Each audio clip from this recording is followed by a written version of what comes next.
Você provavelmente vai pagar mais caro por eletrônicos piores do que poderiam ser pelos próximos anos. E eles certamente terão mais componentes chineses. Hora de ver como o boom de inteligência artificial não aumenta a sua conta de luz e água de quem mora perto de data center, como também pode mudar o eixo de outra tecnologia mais para perto da China e porque talvez seja melhor se isso acontecer, porque a alternativa é bem complicada. Alguém vai pagar caro pela inteligência artificial, ou todos nós consumidores, ou todo o sistema de produção de eletrônicos, se não forem os dois. Como eu já falei por aqui no vídeo sobre a guerra dos chips, um ótimo livro que eu sigo recomendando, poucos componentes de tecnologias modernas passam por um gargalo como esse. São pouquíssimos fabricantes no mundo que conseguem fazer os chips de ponta. No caso de processadores, só uma empresa domina a tecnologia que faz 90% dos chips com os menores componentes, ou seja, que tem mais transistores e são mais potentes que a TSMC em Taiwan. A Samsung na Coreia dá conta de outra parte dos chips mais avançados e as duas dependem de uma só fabricante de máquinas que imprimem o padrão dos chips, que é a holandesa ASML, como eu já expliquei naquele outro vídeo. O que quer dizer que eventos pontuais podem perturbar um mercado inteiro do dia para a noite. Numa outra parte desse mercado, em 2011, enchentes insanas na Tailândia afetaram o país todo, incluindo uma outra indústria que é a produção de discos rígidos da Western Digital, o que reduziu em quase 1/3 a disponibilidade dessas peças no mercado mundial e aí fez com que os preços desses componentes subissem bastante. Em 2021, a pandemia chacoalhou de fábricas à distribuição de peças, o que fez com que chips básicos faltassem na indústria e os preços subissem. Ao mesmo tempo, o governo do Trump, na época, impôs sanções a chips produzidos na China que não poderiam mais ser usados por empresas que fizessem negócios com os Estados Unidos, o que soa um pouco familiar, e isso restringiu muitas empresas a comprar chips que precisavam ser ou só da TSMC ou da Samsung, e as duas já estavam no limite da capacidade de produção. E aí o resultado é que, de novo, equipamentos como carros e até eletrodomésticos tiveram a produção reduzida pela falta de controladores, com equipamentos praticamente prontos, mas que ficavam parados esperando chips. Só que agora a gente tem uma situação um tanto quanto inédita. E antes de falar dessa crise atual, esse episódio aqui tem o apoio da Revolut, que já tem mais de 70 milhões de clientes pelo mundo e é o aplicativo de finanças mais baixado em 19 países, com uma conta global que é voltada para quem viaja, faz intercâmbio ou trabalha em qualquer lugar do mundo, além de resolver a sua vida aqui no Brasil. Por aqui você faz transferências, pagamentos, investimento e mais. A sua conta tem rendimento de 100% do CDI diariamente, dá para dividir gastos, dá para programar dinheiro para guardar, dá para criar conta para menores de 18 anos com cartão de débito e controle parental e controlar os seus gastos com gerenciamentos como o de assinaturas em um só lugar. Os cartões também combinam o melhor das funcionalidades com Google Pay e Apple Wallet, com cartão para comprar em moeda internacional, com cartões virtuais que são fáceis de gerar e de gerir para você organizar cada tipo de uso, como por exemplo separar as assinaturas, e você pode congelar o cartão se tiver alguma atividade suspeita ou usar um cartão descartável, com dados que são válidos só para uma compra. Assim não tem como usarem os seus dados novamente. E logo mais chega o cartão de crédito aqui no Brasil. E para quem vai fazer intercâmbio ou viajar, a Revolut tem uma ótima taxa de câmbio, com mais de 30 moedas com câmbio disponível 24 horas, e tem acesso à sala VIP com o plano Metal, tem cobertura para emergências médicas em viagens e, dependendo do seu plano, você tem mais benefícios como descontos em câmbio, taxas reduzidas em transferências internacionais, saques gratuitos e seguro de cancelamento de viagem.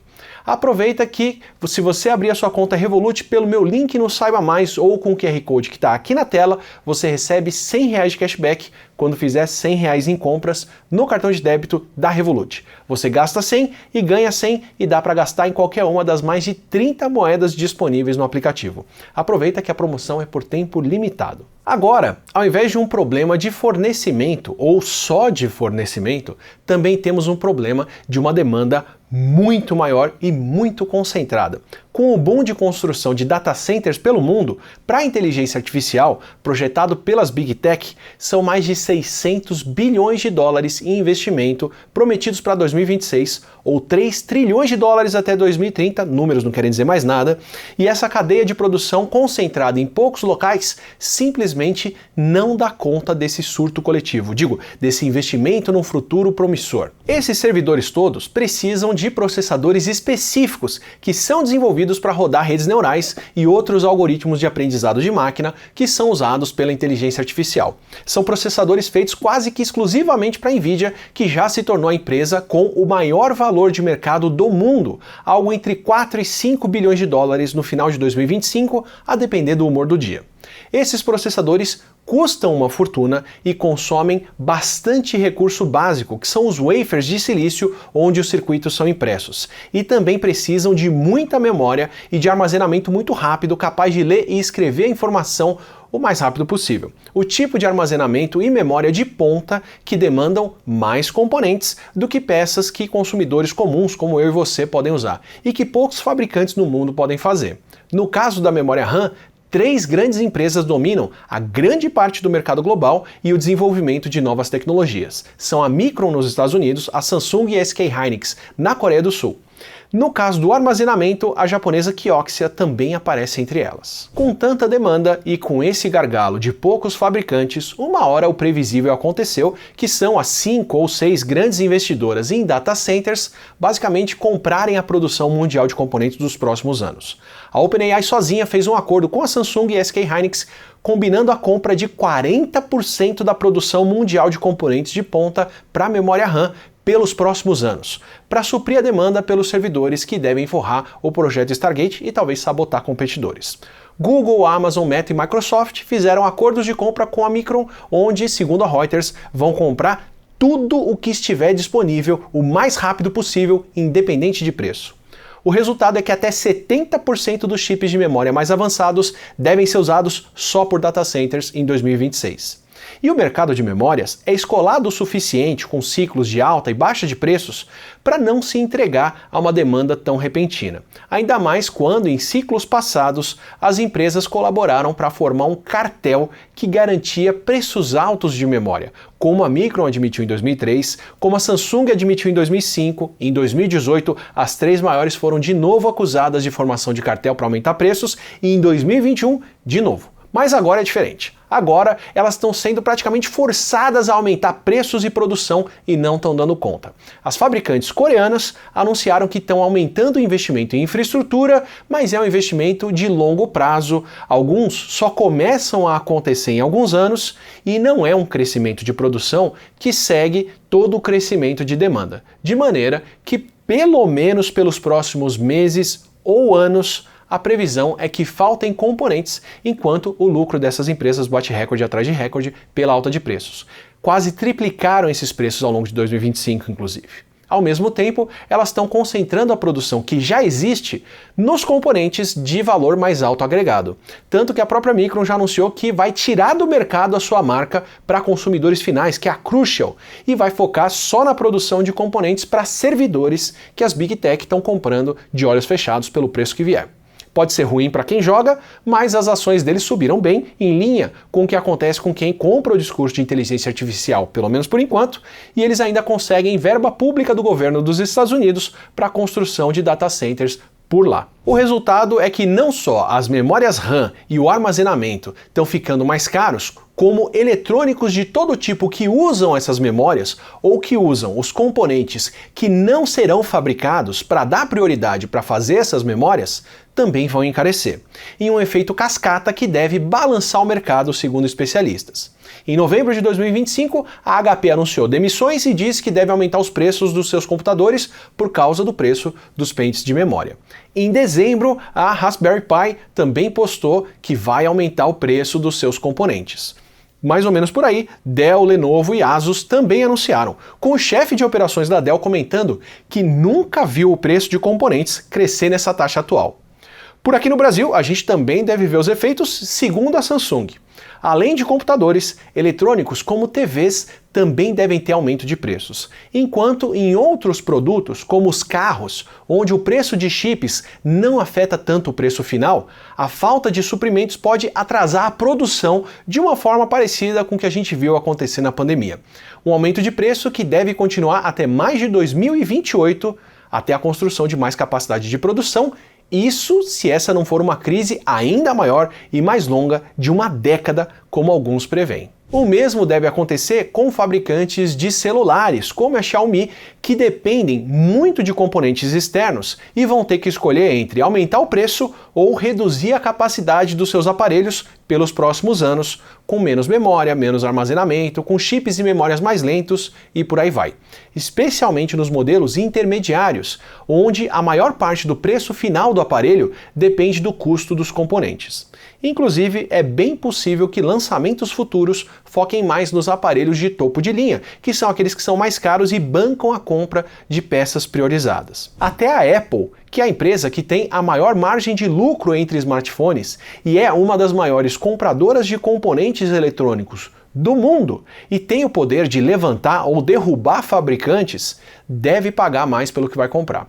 Ao contrário dos outros fabricantes de celular, Samsung e Apple usam muitos componentes que eles mesmos desenham, então eles fazem grandes compras com contratos que determinam o preço desses produtos por anos, de maneira que estão um pouquinho mais protegidos da flutuação de custos e não aumentaram o preço dos seus celulares. Isso até aqui. Mas em 2026, a Apple vai perder o posto de maior compradora de chips da TSMC para a Nvidia, segundo o CEO da Nvidia. Até então, como a maior compradora, a Apple sempre foi a primeira a ter acesso a novas tecnologias como processadores com componentes de 3 nanômetros mais rápidos. Se a demanda dos outros, da Nvidia, for mais prioritária, o lançamento dos iPhones não vai ditar mais o ciclo de produção de peças e sim o contrário.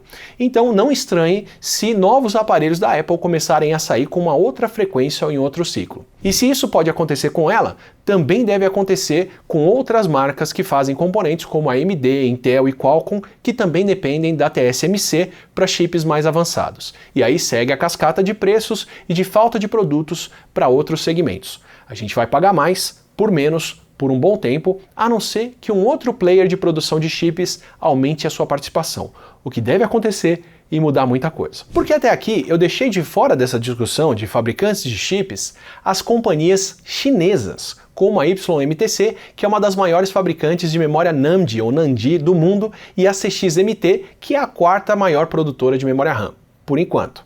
Porque nesse caso tem uma outra dinâmica que pode mudar bastante o cenário atual e a participação delas, que é a política dos Estados Unidos de controlar o acesso chinês a chips de ponta.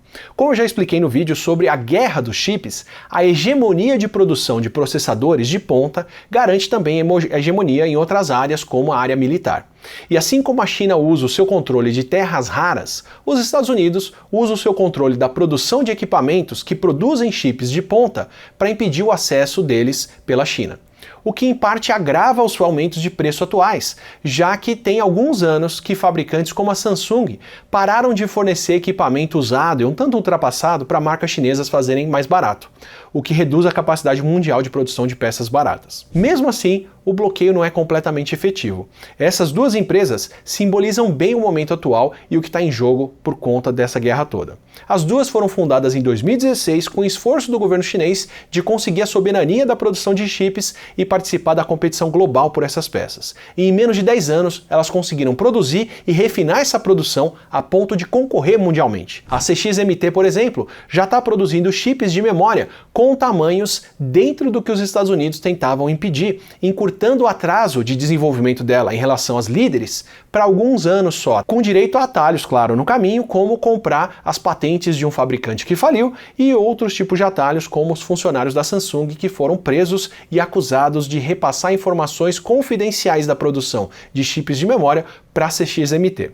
O que é uma situação que lembra o caso do espião preso pelo FBI levando informações confidenciais de empresas produzindo chips dos Estados Unidos para Hitachi do Japão na década de 90, entre outros casos comuns na área. Aí, a própria Samsung acabou licenciando tecnologia chinesa para sua produção de memória, a Apple chegou a cogitar comprar memórias chinesas da YMTC em 2022, só que o governo dos Estados Unidos interveio, acusando a YMTC de ter apoio do governo chinês e desistiram da compra, o que é uma decisão que talvez tenha sido influenciada pelo fato de a concorrente Micron ser uma das grandes lobistas e apoiadas do governo dos Estados Unidos.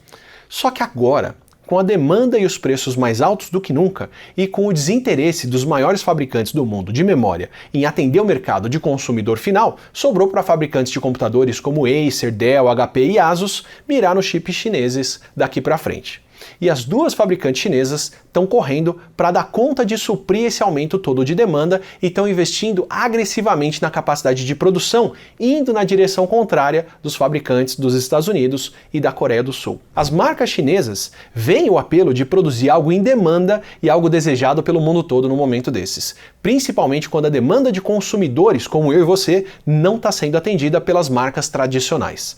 Segundo o autor de Guerra dos Chips, outra empresa que é a SMIC, que é a maior fabricante de chips, de processadores da China, já estava se preparando para crescer nos próximos anos e inundar o mercado de componentes intermediários mais baratos. Pela restrição imposta no país, a China não consegue fazer os chips mais potentes, só que ela produz chips intermediários como os que são embarcados em eletrônicos e nos carros que são feitos por lá, o que é o tipo de componente que mais fez falta durante a pandemia. O que, por um lado, pode significar que não vão deixar esses componentes e esses produtos aumentarem de preço. E, por outro lado, pode ser uma outra fonte de pressão para fabricantes que podem fazer os chips mais potentes e mais caros focarem nesses componentes e evitarem esse mercado mais barato, onde vão competir por preço com produtos chineses. E o mesmo deve acontecer com memórias para nós consumidores. Tanto que a própria Micron abriu mão de ser uma competidora no mercado para consumidor final. Ou seja, a situação criada pelo governo dos Estados Unidos, maluco por tarifas e por inteligência artificial, jogou clientes, demanda e mercado no colo da China. E a Europa que se vira aí no meio, sem o apoio do país que já foi o seu maior aliado. Mais ou menos como tem acontecido com os carros elétricos, os seus próximos eletrônicos, como celulares e TVs, ou vão ser mais caros, ou vão ter mais componentes chineses, mesmo que não sejam feitos diretamente na China. Aliás, a situação dos carros elétricos pode ser um bom exemplo do que a gente pode esperar acontecer com os outros eletrônicos daqui para frente. As marcas dos Estados Unidos vão ficando com produtos mais caros e mais ultrapassados, vide a Tesla, porque não podem comprar componentes chineses, enquanto no resto do mundo os preços continuam caindo e a tecnologia avançando e a China segue dominando ainda mais mercados com a garantia de uma demanda robusta e um ótimo retorno no que for investido para construir infraestrutura. O gasto com data centers é sempre apresentado como uma questão de liderança mundial e da disputa com a China pelos Estados Unidos, como o CEO da Nvidia não cansa de comentar. Só que essa sanha por chips e memória pode estar colocando em questão justamente essa liderança, quando o mercado como um todo e as marcas fora da China em especial parecem mais vulneráveis a pagar pelos efeitos dessa disputa. E a alternativa a isso é um futuro bem mais complicado. Porque essa alta descontrolada cheira a bolha e se comporta como bolha se a indústria não tirar um lucro inédito do fundo do mesmo bolso de onde tiraram o investimento até aqui. O CEO da Intel diz que é uma bolha, o Zuckerberg diz que é uma bolha, o cabeça do Google, Sundar Pichai, diz que é uma bolha, o Sam Altman da OpenAI diz que é uma bolha. O CEO da Microsoft diz que só é uma bolha se as pessoas não adotarem inteligência artificial como ele gostaria, e o CEO da Nvidia, que é a vendedora de pá nessa corrida do ouro, diz relaxa e confia. Só que a própria TSMC está um tanto nervosa com essa possibilidade e diz que conversou com os clientes dos seus clientes para decidir investir em mais capacidade de produção, apesar da cara toda de bolha que essa demanda louca tem. E as fabricantes de memória, principalmente fora da China, estão expandindo a capacidade, mas ali controladamente. O que, claro, pode ser uma forma de continuar mantendo a demanda e o lucro lá no alto, como já fizeram repetidamente no passado. Mas também pode ser um sinal de que, apesar de ter tantos compradores vorazes hoje em dia, eles não confiam nesse mercado o suficiente a longo prazo para se comprometer com uma demanda futura. Mesmo com um lucro muito maior, pelo menos com a carteira, com os investimentos, eles não estão pagando para ver. Dobraram o lucro mais recentemente, mas nenhuma empresa dessas aumentou o investimento em infraestrutura em mais do que 20% ou até 40%. Enquanto as Big Tech que estão construindo data centers não publicam lucro, o que estão fazendo com o serviço de inteligência artificial, que na verdade é um prejuízo de bilhões de dólares, mas estão investindo trilhões na construção de novos data centers. Em poucos anos, mesmo quem não pensa em comprar eletrônicos vai descobrir quem é que está certo. Se você quiser outras conversas como essa, aproveita e se inscreve aqui no canal, assim você recebe os próximos vídeos regulares e o Não Ficção, que tem várias conversas legais que giram em torno dessa mesma temática, como a supremacia tecnológica que a China conseguiu em várias áreas por investimento em ciência, tecnologia e pesquisa, discussão sobre terras raras e componentes que tá para ir ao ar e várias outras. Assina aqui, aí você recebe conteúdo feito por humanos para humanos. Até a próxima.